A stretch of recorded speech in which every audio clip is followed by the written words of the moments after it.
দীর্ঘ 17 বছর মানুষ কথা বলতে পারেনি। দীর্ঘ 17 বছর কখনো ওয়াল-এলিবেনের নামে এদেশের সামরিক শাসন জারি করা হয়েছে, আর শেখ হাসিনা অবৈধভাবে ক্ষমতায় এসে সেই হিটলার মুসলিনের মতো মানুষকে অবরুদ্ধ করে রেখেছে। কথা বলার অধিকার, মানুষের কাজের অধিকার, সমস্ত ভীতি সঞ্চার করে গ্রামে গ্রামে আওয়ামী যুবলীগ ছাত্রলীগের নামে মানুষকে একটি ভীতিকর পরিস্থিতি সৃষ্টি হয়েছে। আমরা যারা কথা বলতে চেয়েছি, আপনারা যারা কথা বলতে চেয়েছেন, আপনাদের টুটি চেপে ধরেছে। আপনারা রাস্তায় আসতে পারেননি, আপনারা ঘরে থাকতে পারেননি, বাগানে ঘুমাতে হয়েছে, জেলখানায় থাকতে হয়েছে শুধুমাত্র সত্য কথনের জন্য। আর এক শ্রেণী মানুষ হয়তো ভয় যখন কথা বলতে পারে না, তখন ভাষা নির্বাক হয়ে যায়, শব্দহীন হয়ে যায়। এভাবে শব্দহীন হয়ে গেছে অধিকাংশ মানুষ। প্রিয় বন্ধুরা, সেই না পাওয়ার যন্ত্রণা থেকে, সেই না পাওয়া কথা বলার যন্ত্রণা থেকে তিলে তিলে আন্দোলন সংগ্রাম গড়ে উঠেছে। এটি একদিনের বিষয় নয়, এটা শুধু কোটা আন্দোলন নয়, এটি মানুষের কথা বলার অধিকার। এটি শুধু কোটা আন্দোলন নয়, আপনার ভোটের অধিকার রহিত করার প্রতিবাদ। এটা শুধু একটি মাত্র আন্দোলন নয়, আপনার নিত্য প্রয়োজনীয় দ্রব্য একের পর এক লাগামি হয়েছে, আপনার ক্রয় ক্ষমতা চলে গেছে, আপনার সন্তান স্কুলে যেতে পারে না, আপনার হেসেলে রান্না হয় না, আপনি খেতে পারেন না, কৃষক তার ন্যায্য মূল্য পায় না, শ্রমিক তার চাহিদা মতো বাসায় বাজার করতে পারে না, ছাত্র তার লেখাপড়ার অবস্থা নাই, কিশোর গ্যাংয়ের কারণে মা বোনরা রাস্তায় আসতে পারে না। সেটাই তো প্রতিবাদের স্ফুলিঙ্গ।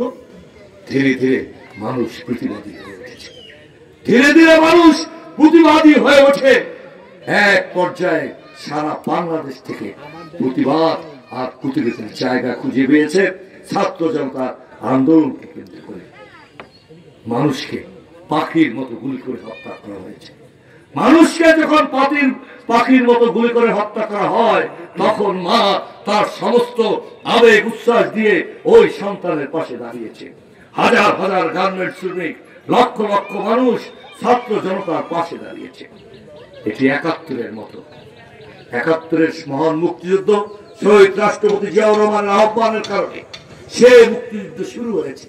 সেই মুক্তিযুদ্ধ যখন বাংলার মানুষের উপর গুলি করা হলো, বাংলার মানুষকে হত্যা করা হলো, মা বোনের ইজ্জত দেওয়া হলো, তখন কিন্তু মানুষ কোন দিকে তাকায়নি, প্রতিবাদ আর প্রতিরোধ করে তুলে। আজকের রাজনীতি আমরা সে জায়গায় নিয়ে যেতে চাই না। আমরা বলতে চাই, একটি সুন্দর স্বনির্ভর বাংলাদেশ করার আকাঙ্ক্ষা নিয়ে আপনারা বিপ্লবে শহীদ হয়েছে। শহীদ পরিবারগুলোর দিকে তাকান, ২০০০-এর অধিক মানুষ এদেশের জুলাই বিপ্লবে শহীদ হয়েছে। ৫,০০০-এর মতো মানুষ আপনার দলের যারা পঙ্গুত্ব অবস্থায় রয়েছে, ১,০০০-এর অধিক মানুষ আপনার দলের দাবি আদায়ের জন্য শহীদ হয়েছে। আজও চৌধুরী আলমকে অথবা ইলিয়াস আলীকে খুঁজে পাওয়া যায়নি।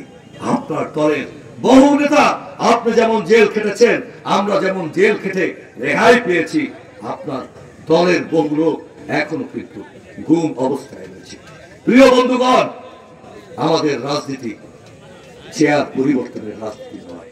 ৫ তারিখের রাজনীতি তারেক রহমান বলেছেন যে শুধুমাত্র চেয়ার পরিবর্তন নয়, গুণগত পরিবর্তন আমাদের করতে হবে, আমাদের জনগণের পাশে দাঁড়াতে হবে।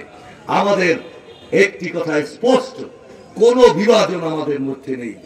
আমাদের একমাত্র মার্কা তারেক রহমান ঘোষণা করেছেন, আগামী নির্বাচন হবে বিএনপির একক, সেখানে কোনো ভাগীদার নাই।